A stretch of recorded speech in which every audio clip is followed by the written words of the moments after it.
Thank you, Vice President. Excuse me. Thank you, Vice President Grillo. Hey, in addition to being our guy here at IT, he also gives hair tips. So if you want to know how to get hair like that, he will take care of you throughout the day. Well, again, my pleasure to introduce today's opening keynote speaker, Mr. Ricardo Villadiego.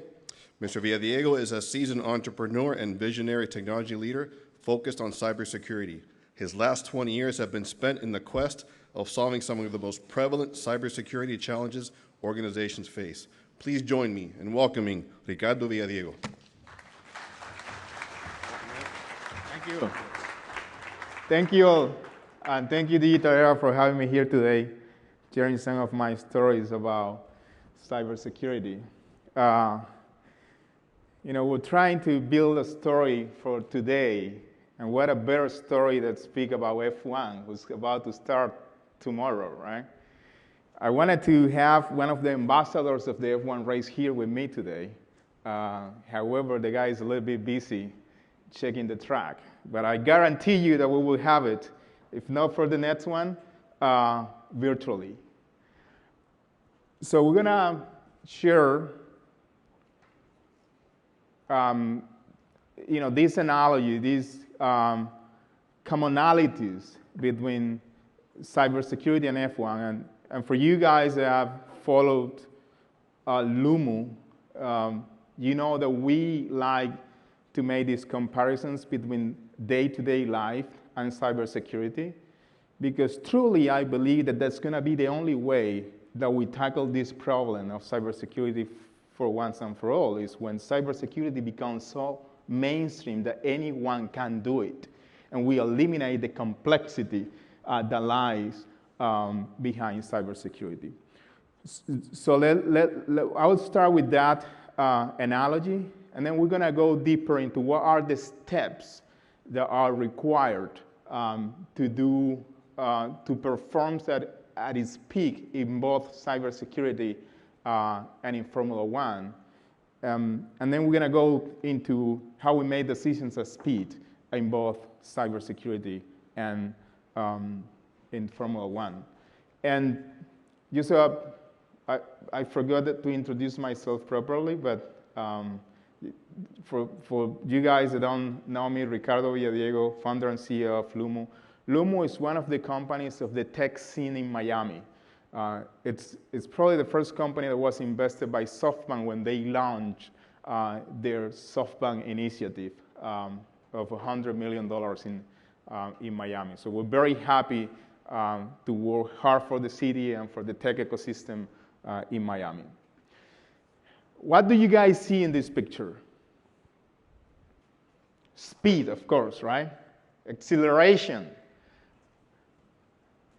precision. A car, an F1 car, can get to 100 kilometers per hour in less than 2.4 seconds. What else do you see in this picture? The wrong turn can cause a catastrophe right in the first curve of an F1 race, right? What else can you see? You press the brakes too much, you can cause an accident. You press the brake too little, you can cause an accident. Speed and precision is critical in an F1 race, right? And cybersecurity is looking a lot like that. Cybersecurity is looking a lot like if we do the wrong decisions, we may not have time to recover it. That's the type of commonalities that sits between the sport and real life. And we're going to go deeper into additional analogies between cybersecurity and F1. Here are four, and we discussed this with that ambassador that I mentioned that couldn't be here to speak with me to have this conversation. Number one is the racer, the pilot. They have to train in the race and in between races. Why? Because that's the only way he's going to get the reflexes to make sure that he made the right decisions in the race. In cybersecurity, the same is true. We need to acquire the knowledge. We need to know what's going on in our threat landscapes to make sure that we have the chance to make the better decisions every time. They had to study and get comfortable with the track. Tomorrow, the F1 racers are going to be getting acquainted with the F1 race in Miami for the first time. The same is true in cybersecurity. We need to understand what are the flows of the attacks, how the attacks occur day in and day out, so that we have the better chances to tackle those attacks. They have to ensure that all the elements of the vehicle are working correctly. It's not like, they start the race and, they check the vehicle every time they got into pits. That's not how it works. They had to continuously monitor every single detail on that vehicle if they want to maximize the chances to win the race, even to finalize the race. Well, the same is true in cybersecurity. We had to monitor our networks constantly. Those days of doing a penetration testing every 6 months are long gone in cybersecurity. If that's your strategy, let's start opening the big account. Something bad is going to happen. Those days of doing vulnerability assessment once every quarter are long gone in cybersecurity. That's not the strategy anymore. Continuously is the way to do it. I'm going to go deeper into that. They had to monitor the performance. They need to have a team that's monitoring the performance, that can coach the driver into what to do, how to get the maximum performance of the car at every stage within the race. And that's probably your security operation team, right? It has to be continuous. The same is true in cybersecurity. It has to be continuous. It has to provide you with the elements that you need to make decisions at speed every time so that you can maximize the chances for your team to detect and prevent threats effectively. Let's go deeper into each of these things and what they mean for cybersecurity. Number one, keep up with the threat landscape, right?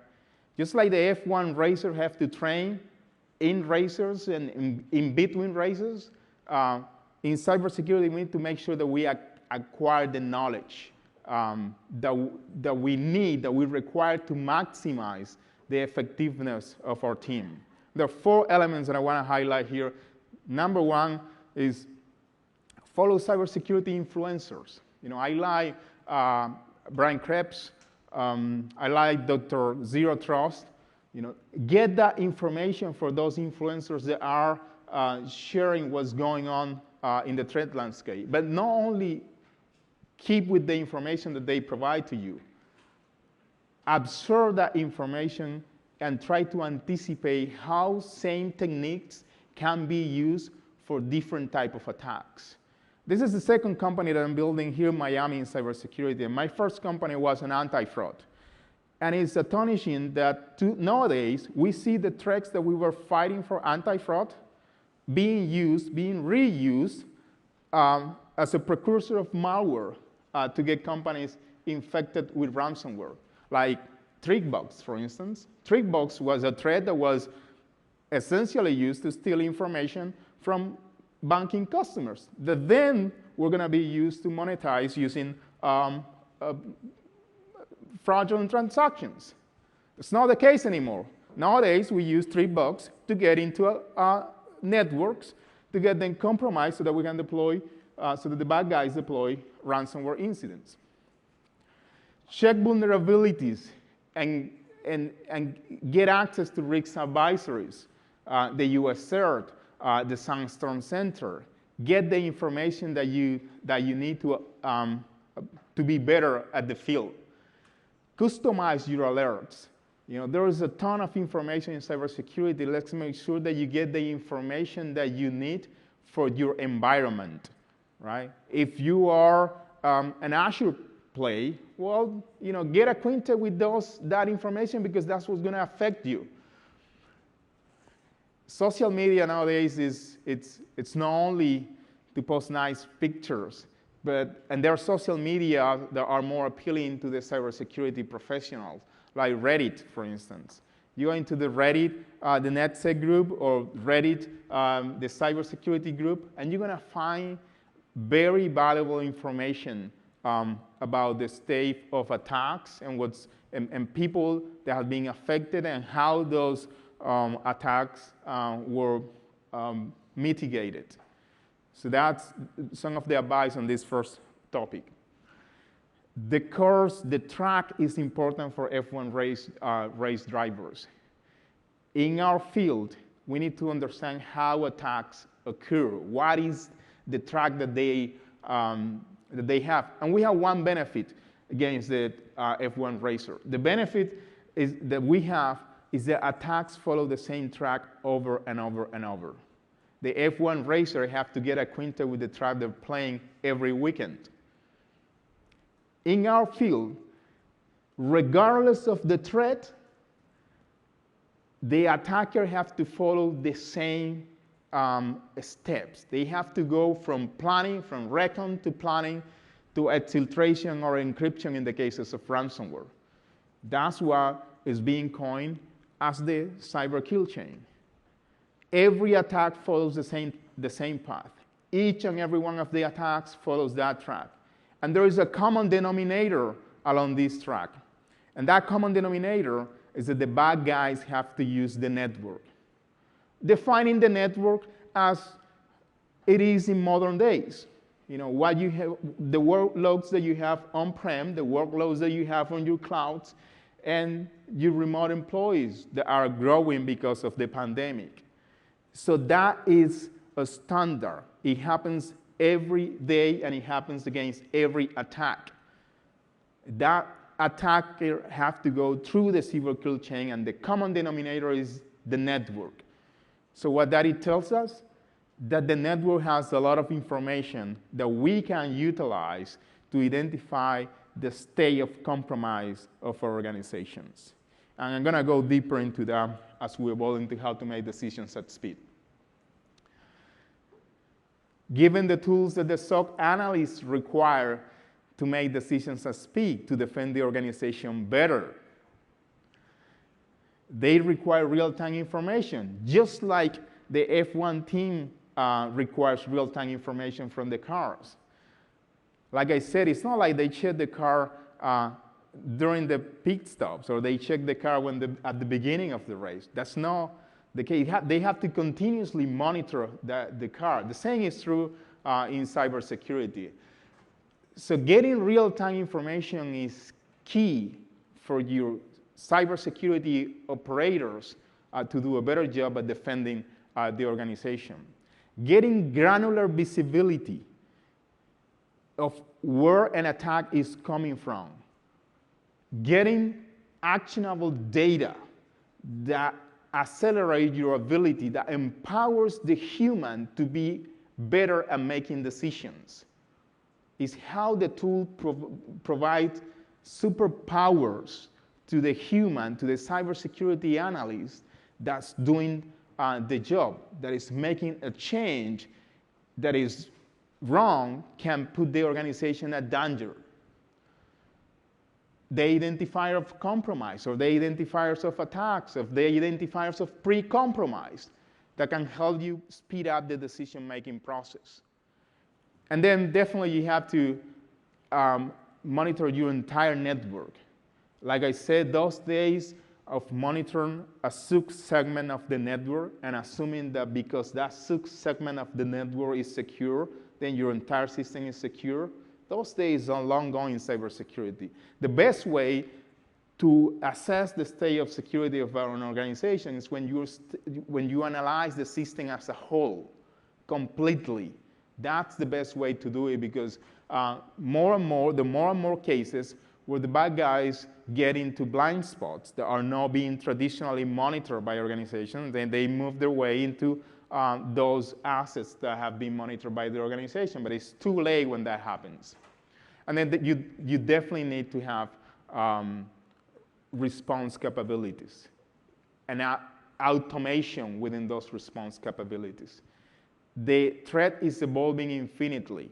If cyber defenses have not the ability to evolve at the same speed that the threat landscape is evolving, the chances to win the battle are become harder. So how do you ensure that you have the best capabilities to measure your system completely? I said at some point during this presentation that the common denominator on the attacks flow is the network. The bad guy has to utilize the network. That's the common denominator. There's no doubt about that. And I think this is something that is known for some time now. It's just that it's being hard. Accessing the network is hard. It's noisy. The network is noisy. There's a lot of data in the network. But there's some elements that helps you to do a better job at identifying what's going on in your network. And more importantly, what are the steps that you have to do to protect better your organization. And that's what this slide is about. The data that you're going to see here is data that each and every one of your organization have. You don't have to pay anyone to get access to this data. It's your data. You already own it. It's being produced as we speak here today. So collecting these elements of network metadata, I'm going to go through each one of these elements, give you the ability to measure the state of compromise of your organization. A network that's compromised behaves differently than a network that is not compromised. There's no doubt about that also. DNS. Why? Because when a device is compromised, that device will attempt to resolve domains that belongs to adversarial infrastructure. That's why that data is important. And our networks are inundated with DNS data. But who is doing that? Who is doing that process to analyze those DNS queries at speed, to identify if something is bad? That's why it is important to analyze that data. It's already being produced. The net flows in the cases of on-prem networks. Why? Because it gives us the information that we require to identify or to understand what's the intention of the adversary, right? How the adversary is trying to move within the network. Where is it trying to go? Is it trying to reach crown jewels, where you have data storage, to exfiltrate the data? Is it trying to reach the Active Directories to create accounts and then eventually encrypt your network? That gives you the intention. That's the importance of that data. And once again, that data is already being produced in your networks. If an attack is an instrument in domain resolution, and there are some attacks that do so, then the only possible way for that attack to contact its external infrastructure if it connects with an IP address. There's no other way. There's no smoke signals here. You either resolve a domain or you connect directly with an IP address. And if that's the case, then the traces of adversarial content are going to reside on the access logs of firewalls and our proxies. That's why collecting that data is also important. And then lastly, the spam box data. 91% of the attacks spread through email. I think the industry in cybersecurity have that consensus. And I'm taking that benefit here. I don't need to do an additional research. 91% of the attacks spread through email. Who is assessing those emails that were stopped by your email security tool? It's rare that we do that, right? We typically trust that my email security tool is stopping everything that it should stop. But assessing that information is very important. Why is important? Because it gives you who is trying to attack you and how they're trying to attack you. And why that is important? Because now you can go ask the network if the network has been trying to contact those attacks that were supposedly stopped by the email security tool. If the network is attempting to do so, what's the conclusion? Well, it's simple. somehow the bad guys were able to bypass those security controls and get to the employees. How, you may ask, how they do that? Well, remember the last time you had WhatsApp on your laptop? Remember the last time that you had your SMS on your laptops? That's how they do that. They're also in the laptops. So that's the relevance of this data. And lastly, how to automate incident response in your organization. I like to make this analogy because it's what's required in cybersecurity to become better at fighting threats. I said during this presentation also that if your cyber defenses are unable to evolve infinitely, then it's better to open a big account because you're going to get hit, right? How do we implement that mindset in cybersecurity? Well, we had to continuously measure the system, continuously measuring the system in order to get to the state of compromise. But what that state of compromise tells me is what I decisively need to do to ensure that the system goes back to the right level, right? And that's what we call the feedback loop. So I get the information about the compromise level of an organization, and then I feedback that into the cyber defenses that are in place so that the cyber defenses evolve continuously. And that's how I make sure that the whole system aims to the ideal state in cybersecurity, which is what we call the state of zero compromises. We call that continuous compromise assessment. And continuous compromise assessment exists because it helps to intentionally look for compromises. This is very funny in the industry. We get asked to do a compromise assessment after the fact, when the data was already stolen. We get to do a compromise assessment when the ransomware already encrypted data. Oh, now let's hire the guys. Let's do a compromise assessment. We need to get to the bottom of this problem. It was after the fact, right? What if we change the mindset? What if we assume compromise and continuously prove otherwise and avoid the catastrophe to occur? You know, that's the intention of continuous compromise assessment. And it can be continuous because of what we already said. The network is already producing the data. And now the outcome, the value that we can get from that is that we are continuously measuring the effectiveness of our defenses. We're continuously identifying what are the actions that we need to do to ensure that the whole system aims to the ideal state in cybersecurity. That is continuous compromise assessment. It's a methodology that anyone can embrace. The data is there. What we do at Lumu is just facilitate this process. We facilitate this process through technology that has been built with the intention of collecting all this data, analyzing all this data, and giving you the answer. And what I like to do from here is that you take the driver's seat and test this technology. It's easier to do it. You can go to our website. I will be at the booth at some point today. Open a free account. That account is free forever. We want every company in the world to have a Lumu's free account and take the first step to measure compromise in the networks. With that, I want to thank you all for having me here today, and I'll be around. And if there's any question, feel free to ask. I don't know if we have the time for questions. Sure. Sure, it's going to help calm some